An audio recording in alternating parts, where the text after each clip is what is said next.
warahmatullahi wabarakatuh. Hari ini kita kembali lagi ke pelajaran tematik. Hari ini kita sudah memasuki mata pelajaran bahasa Indonesia tema 7. Sebelum kita mulai pembelajaran hari ini, marilah kita berdoa agar kita senantiasa disehatkan badan, dimudahkan dalam segala urusan, dan kita sama-sama berdoa, tidak henti-henti kita berdoa agar pandemi ini cepat berlalu, sehingga pembelajaran bisa kita laksanakan secara normal kembali. Sebelum kita mulai pelajaran, marilah kita berdoa. Berdoa dimulai. Selesai.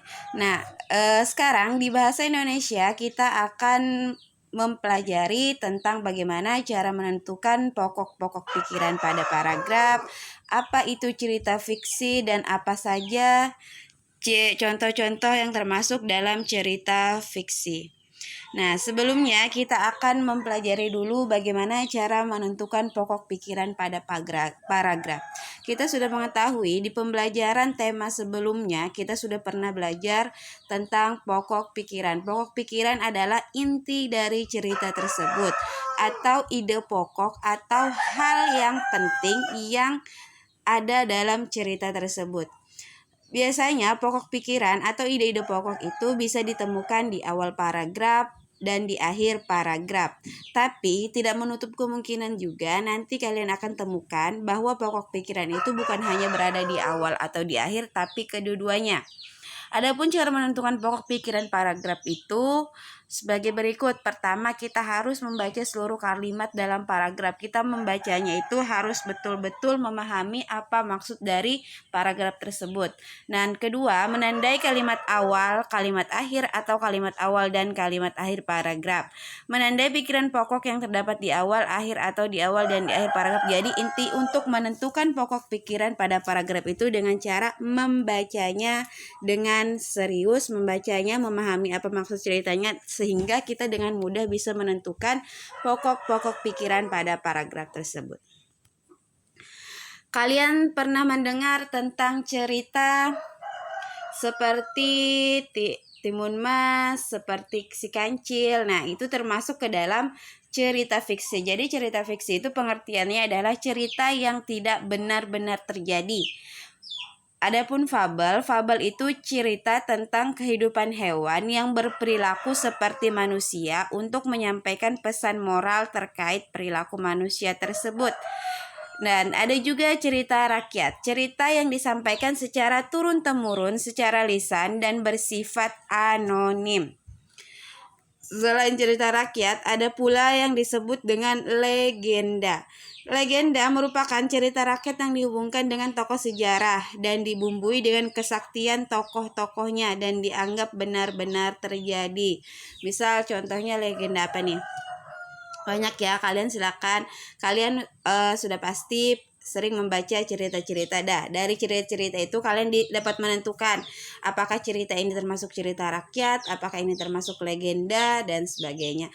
Contoh legenda ini adalah legenda Candi Prambanan. Itu kan cerita itu dihubungkan dengan tokoh sejarah yang dibumbui dengan kesaktian tokohnya. Atau legenda, saya lupa judul ceritanya apa, pokoknya ada cerita itu tentang seorang putri yang ingin dinikahi oleh seorang raksasa.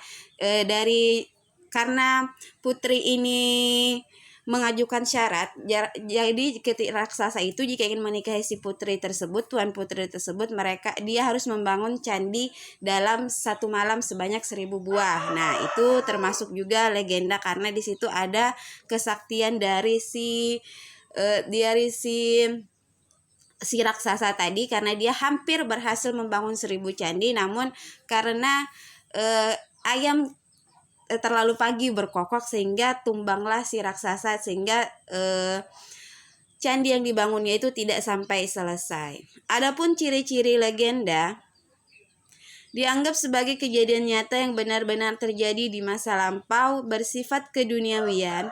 Tokoh legenda umumnya manusia memiliki kesaktian tertentu berupa sejarah kolektif, yaitu sejarah yang banyak mengalami pemutarbalikan fakta, bersifat berpindah-pindah sehingga ceritanya dikenal oleh daerah lain. Terus keenam, menceritakan tokoh yang hidup di zaman tertentu. Nah, selain legenda, fabel, cerita rakyat, kita juga sering menemukan cerita yang berbentuk dongeng. Cerita yang menghibur dan mengandung nilai pendidikan, penuh hayalan, dan cocok diceritakan kepada anak-anak. Biasanya dongeng ini dibacakan oleh orang-orang tua itu sebagai pengantar untuk tidur bagi anaknya. Adapun bermain peran yaitu usaha memecahkan masalah melalui diskusi, peragaan, analisis, dan pemeranan dengan cara menghayati peran yang dibawakan dengan emosi yang sesuai. Gagasan pokok dan gagasan pendukung ini saya rasa tidak perlu lagi kita jelaskan lebih dalam karena sudah sering kali kita mempelajari tentang apa itu gagasan pokok, apa itu gagasan pendukung, bagaimana menentukan gagasan pokok, dan bagaimana menentukan gagasan pendukung. Berikut adalah tugas bahasa Indonesia untuk tema 7 ini. Silakan kalian buka halaman 2 sampai 3. Nah, di situ kalian diperintah untuk membaca teks tentang suku bangsa Indonesia di halaman 1.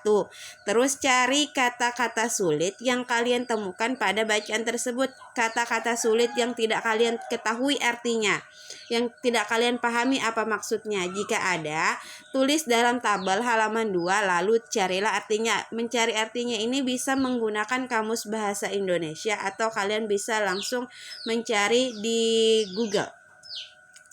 Nah, yang kedua, tuliskan pokok-pokok pikiran yang ada di setiap paragraf di halaman ketiga. Jadi tentukan apa aja pokok-pokok pikiran dari paragraf tersebut. Nah, demikian dulu untuk mata pelajaran bahasa Indonesia. Salah hilap mohon dimaafkan. Wabillahi taufiq wal hidayah. Assalamualaikum warahmatullahi wabarakatuh.